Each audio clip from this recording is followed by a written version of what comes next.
Barry, do you remember that time in high school when you first had sex with a woman? Do you remember when you stuck it in and blew your load too quick? It was me, Barry, and the nanosecond before you penetrated her, I jerked you off to completion. Barry, do you remember that time where you got hard just from looking at your mother? It was me, Barry, I waited and watched until you glanced at her, then jerked you to hardness. I made you Oedipus, Barry.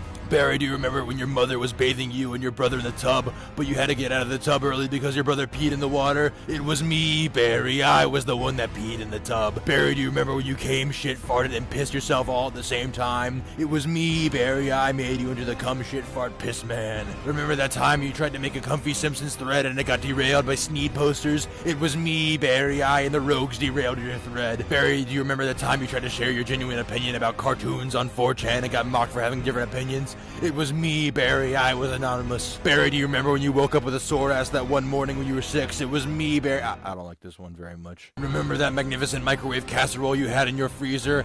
The one you were anticipating to taste for weeks when it blew up while you left it unattended? That was me, Barry, I blew up the casserole. Barry, do you remember the time the chair was thrown? It was me, Barry, I threw the chair. Barry, do you remember that time when you were 16 and fucked your sister in the dark because you thought she was unconscious? It was me, Barry, I was your sister.